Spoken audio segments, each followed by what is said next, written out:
Why did the prosecutor in the Trayvon Martin case lose this case? Or not why, but how? How did the prosecutor lose this case? Let me explain something exactly how prosecuting or how the judicial system works in this country. A prosecutor is required to prove beyond a reasonable doubt that a person has committed the crime in which they have been accused. Now that sounds like a pretty straightforward process, reasonable doubt, but people don't understand exactly how complex finding someone guilty beyond a reasonable doubt is. And to tell you exactly how complex it is, it's not done very often if you think about it. Do people realize that over 90% of criminal cases never go to trial? They just never go to trial.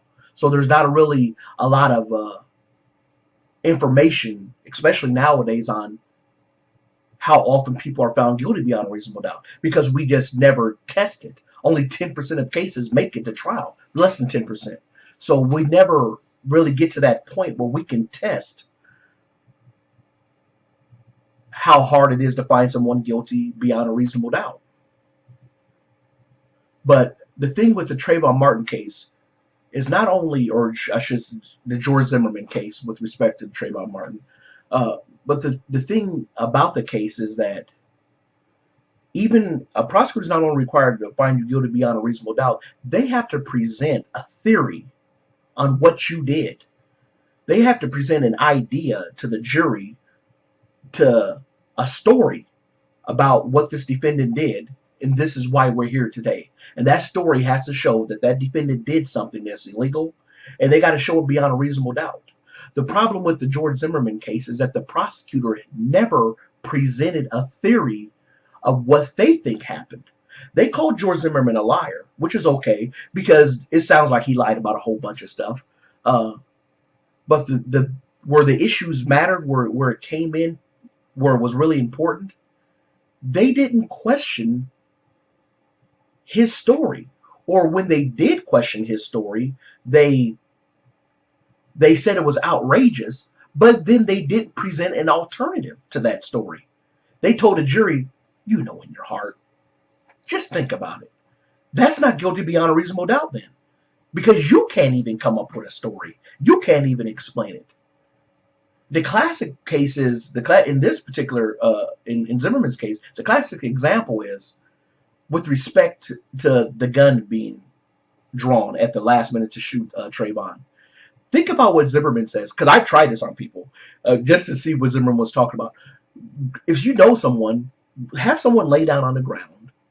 You get up by their, you put your knees up under their forearms while they're laying flat on the ground, and you're going to find out the person behind you, up under you, is not going to be able to reach behind, up under, in his back and grab it. You're just not going to be able to reach.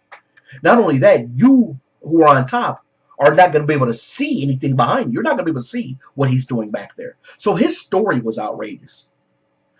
But but you not only have to present to the jury that the story is outrageous, you have to present an alternative story to them. And that's something that the prosecutor never did. We know that he shot Trayvon. If you're saying he didn't get the gun out at that time, when are you saying he got the gun out? The prosecutor never said. They just said, well, he didn't do it that way. Couldn't have done it that way. Even if you go with his story that I think the prosecutor tried to present stuff like, well, there was a break in the fight where he was able to, like when Trayvon backed up a little bit, that's when he heard him grab the gun. Even in that instant, why is it unreasonable to say that that man didn't fear that Trayvon was going to kill him? That means you're giving him all the other stuff. You're giving him that. That's where your problem is. That's where your major problem is. Why? Here's my question. Why couldn't the prosecutor present this theory? After Zimmerman walked towards the street part of the T, and he's walking back. And let's say Trayvon did see him. Let's give it to Zimmerman. This is how you win these kind of cases. Give it to Zimmerman. Give almost everything he says. Even give it to his witnesses, John Good. This is how you make Zimmerman's witnesses work against him and make Zimmerman's own statements work against him. Trayvon confronts him. Hey, man, why are you following me? Zimmerman says whatever, like, what are you doing around here? Like, man, you need to quit following me. And at this point, according to Zimmerman, he's reaching for his cell phone or something, and that's when Trayvon hits him. Why is it unreasonable for the Trayvon to believe that that man's reaching? He doesn't know he's reaching for a cell phone. How do you know he's not reaching for a knife? Remember, he's already knows this creepy guy's been following him. Now he's reaching. Why is it unreasonable for Trayvon to think this man is reaching for a knife? We know he had a gun, or let's say he's reaching for a gun. What the prosecutor should have presented, and this makes a lot more sense, George Zimmerman pulls the gun, because even the police officer, I forget his name, Sereno, I may get it wrong, Sereno. I think he even asked Zimmerman, you went around the corner in the dark and you didn't have your hand on your weapon or have your weapon drawn?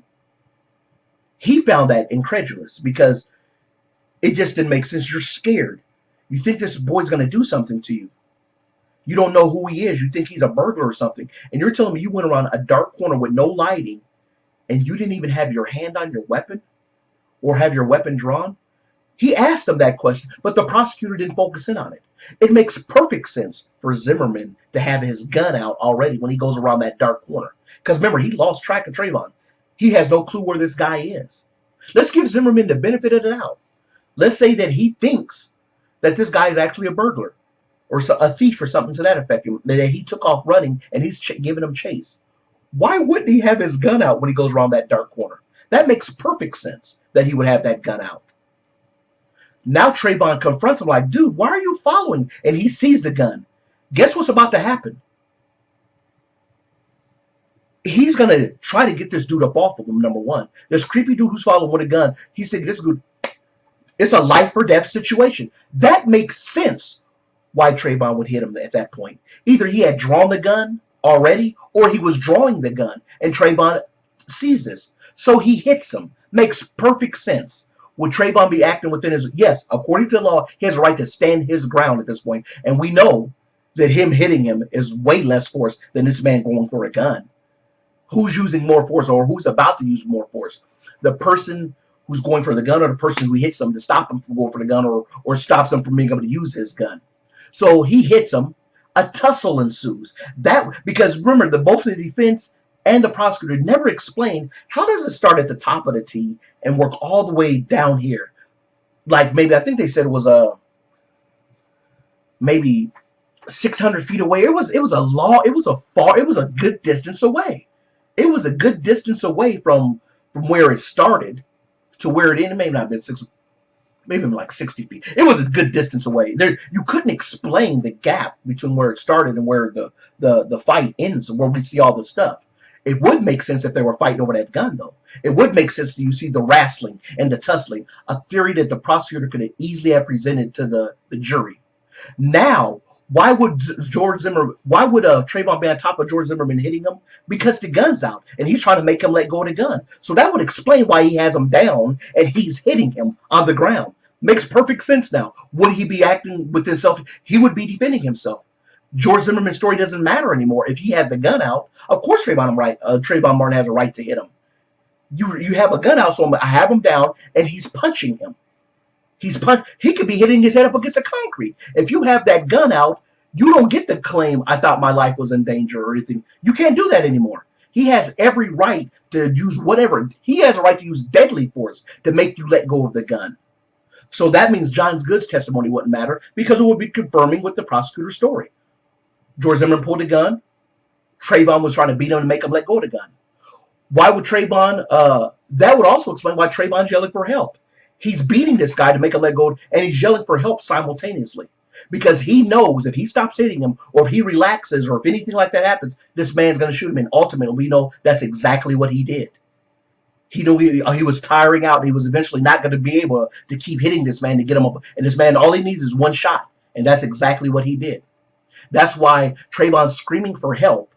But as soon as Zimmerman puts all the help cries stop. Listen to Zimmerman's story. According to him, he's on his back being beaten. His head's being beaten. And even though if you look at it, try it out with somebody, his arms. He's saying while he's reaching for his gun, he's screaming for help like a robot. Help, help, help, help, help, help. So while you have the gun in your hand and while you're pulling the trigger, you're simultaneously yelling for help. according to him. That story doesn't sound believable. A prosecutor's story of a fight over the gun and Trayvon hitting him to try to make him let go of the gun makes more sense. It's more believable. It's way more believable than Zimmerman's story, but the prosecutor did not present that story. They presented no theory. They went with Zimmerman's theory. They said they give it that Trayvon may have been on top, but he was getting off, and that's when you shot him. People aren't going to try to hear that. That means you're admitting that he was beating his head against the ground, but you don't explain why. You don't. He has no right to beat his head up against the ground. He has no right to confront him. So you need to make a different story to put Zimmerman in the wrong, and they did not do that. They did not put Zimmerman in the wrong in any shape, way, or form. Listen to another thing that they could have focused on what Zimmerman said. After he shot the kid, after he shot Trayvon, he didn't know he shot him, according to him. He didn't know the threat was gone. Matter of fact, he said he thought Trayvon was still a threat, and that's why he jumped on him and held him down. But if you were just screaming for help because you thought your life was in danger, now that you got him down, remember, you don't think you shot him, why aren't you still screaming for help? It's a perfect opportunity. Now you're on top of you, got his arms spread out. Why aren't you screaming for help still? According to you, you were just screaming for help, like somebody was killing you. But now not one scream for help. If you think he's still a threat, why aren't you screaming for help? The prosecutor didn't focus. I think they mentioned it one time, but they should have bombarded that into the jury's mind. That makes no sense if he was just screaming for help because he was getting his head bashed in. Why isn't he still screaming for help? He still thinks Trayvon's the same threat. He doesn't know he shot him. Why isn't he still screaming for help? If you think Trayvon is still a threat who's about to kill you, remember you thought you were within an inch of your life of dying, why did you holster your weapon? If you think he was going to kill you, you were 1 inch from dying, a second from dying, why would you holster your weapon? That makes no sense.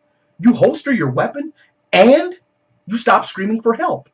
It's almost like Trayvon was screaming for help because you had the gun out and he was trying to beat you to make you let go of the gun. But now that you've killed him, you know there's no more threat. You were never screaming for help, so why keep screaming for help? That's the whole point of this situation. The prosecutor is required to present some type of story, some type of theory as to what they think happened. But what did the prosecutor do in this case? Use your heart. You'll figure it out. Just think about it. This is the kind of things they told the jury. Those are grounds right there for reasonable doubt.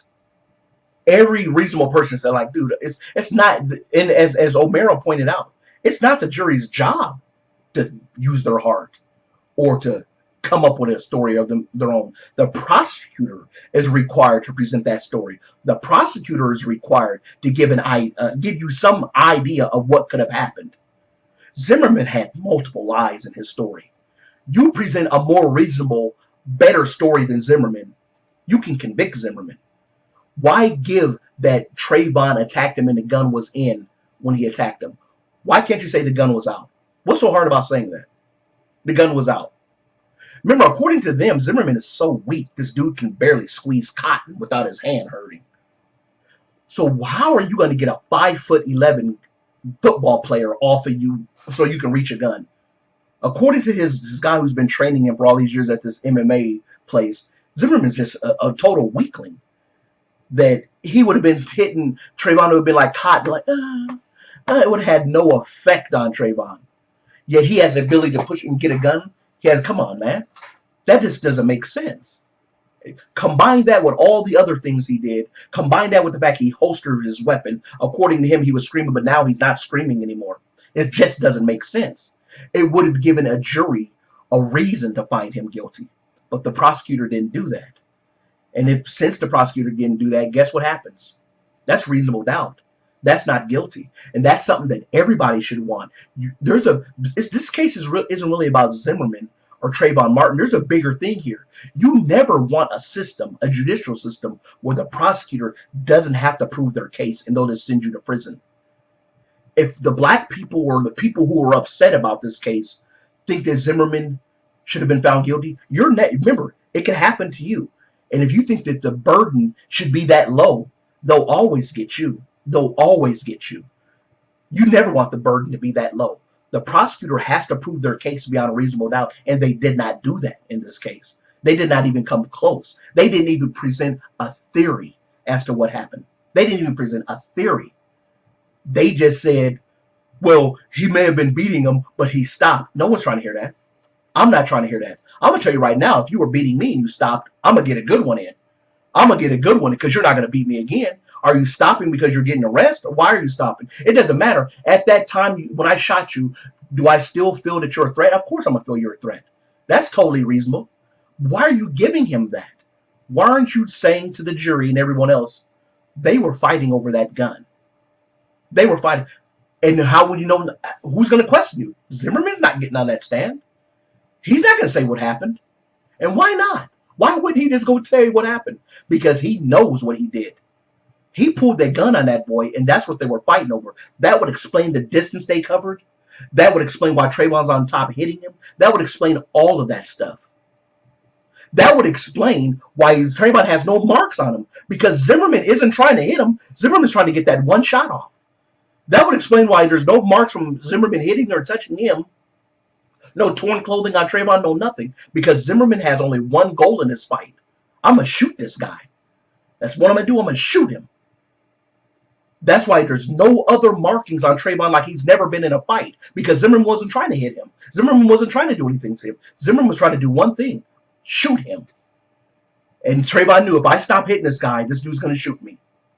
That's why you don't see all them stupid marks like he was busting and say it's not consistent with your head getting busted. It is consistent with somebody fighting you and you cut your head during the middle of a fight and you got a little nosebleed. That's all he had. Totally consistent with them focusing on fighting on a gun and you hitting him, which would put Zimmerman. He would be guilty probably of second-degree manslaughter at the minimum.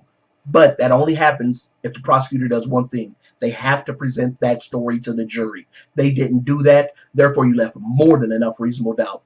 That's why the prosecutor lost this case. That's why Zimmerman was supposed to go free. That's the system we want. I'm telling you now, if you ask for different, you're going to pay for it later. If you want the prosecutor to not be able to prove their case and send people to prison, it sounds good to make you feel good for this case, but watch what happens when they come after you and your kids. That's pretty much all I got to say about this one. I'll see you next time.